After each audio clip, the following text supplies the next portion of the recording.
దేవునికి స్తోత్రం. ప్రియమైన సహోదర సహోదరులకు శుభాభివందనములు. ఈరోజు దేవుని వాగ్దానము కీర్తనలు 1:1. దుష్టుల ఆలోచన చొప్పున నడవక, పాపుల మార్గం నిలవక, అపహాసకులు కూర్చుండు చోటు కూర్చుండక. చూడండి, దేవాది దేవుడైన యెహోవా సెలవిస్తున్నటువంటి ఆయన యొక్క వాక్యాన్ని మనం ఎంతో గొప్పగా గైకొనేవారిగా ఉండాలి. మీ వ్యక్తిగత జీవితంలో కానివ్వండి, కుటుంబంలో, మీ పిల్లల విషయంలో, మీ యొక్క వ్యాపార ఉద్యోగాలు, మీ సమస్త పనులలో, అన్ని విషయాల్లో కూడా మొట్టమొదటిగా ప్రతి ఒక్క విషయమందు దేవుని దగ్గర ప్రార్థించాలి. దేవుని దగ్గర ఆ విషయాలను, ఆ భారాన్ని, ఆ సమస్యను ఆయనకు అప్పగించాలి. అయితే ఎప్పుడైతే దేవుని యొక్క ఆలోచన కొరకు నీవు కనిపెట్టి ఆయనకి నీ సమస్త భారాన్ని అప్పగిస్తావో, అప్పుడు దేవుడు మీరు ఎలా ముందుకు వెళ్ళాలి, ఏం చేయాలో చక్కటి ఆలోచనను మీకు ఆయన దయచేస్తారు. ఆయన ఆలోచన ప్రకారము మీరు నడిచినప్పుడు, దానిని చేసినప్పుడు మీరు ఎంతో సమాధానం కలిగి ఉంటారు. మీరు చేసే దానిలో సఫలత కలుగుతుంది, గొప్పగా ఆశీర్వదించబడతారు. అలాగుననే దేవుడు అంటూ ఉన్నారు కదా, దుష్టులు ఆలోచన చొప్పున నడవవద్దు అని సెలవిస్తున్నారు.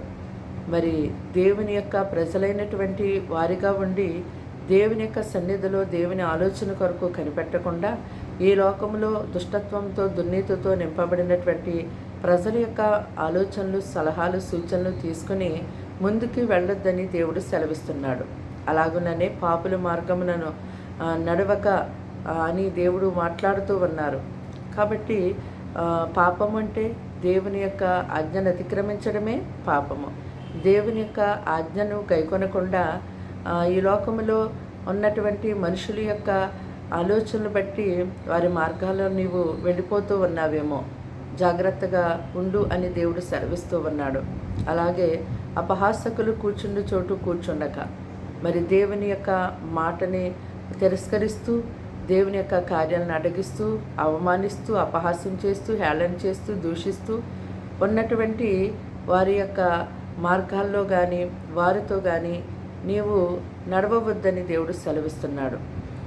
కాబట్టి దేవుని యొక్క వాక్యము ఏదైతే ఆయన ప్రజలుగా ఉన్నటువంటి మనకి సెలవిస్తుందో, ఆ యొక్క మాటల ప్రకారం నడిచినప్పుడే కదా దేవుడు మనకి తోడై ఉండి గొప్పగా నడిపిస్తారు. ప్రార్థన. దేవానికి వందనములు, స్తోత్రాలు, స్తుతులు చెల్లిస్తున్నాము తండ్రి. మాటలు వింటున్నా నీ బిడ్డల్ని మీ రక్తంతో కడిగి పవిత్రపరచండి. వారిని, వారి కుటుంబాన్ని దినమంతా మీరు కాచి కాపాడండి. వారి యొక్క కుటుంబాల్లో ఉన్న శోధనలు, సమస్యలు తొలగించండి అయ్యా. ఒకరి పట్ల ఒకరి ప్రేమ, సమాధానం, ఇతని గొడవలు, కలహాలు దూరపరచండి. నీకు విరోధమైన కార్యాలు వారు చేయడానికి వీల్లేదు ప్రభా. నీ వాక్యం సెలవిస్తున్నట్టుగా నీ కొరకు కనిపెట్టుకుని ఉండే ప్రజలుగా వీరిని మార్చండి. పరిశుద్ధాత్మ సన్నిధి వీరికి తోడుగా ఉంచండి.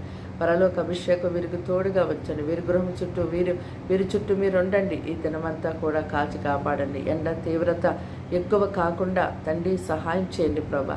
ప్రతి ఒక్కరిని ఎండ బారి నుంచి తప్పించండి, వడగాల్పు నుంచి తప్పించండి. మీరే నాయన మీ రెక్కలతో కప్పి కాపాడమని సమస్తునికి అప్పగిస్తున్నాను. ఎవరు ఏ విషయంలో ప్రార్థిస్తున్నారో ఆ ప్రార్థనకు ఆలకించి జవాబు దయచేయమని యేసు నామములో ప్రార్థన వినతో సమర్పించి వేడుకున్నాం తండ్రి. ఆమేన్.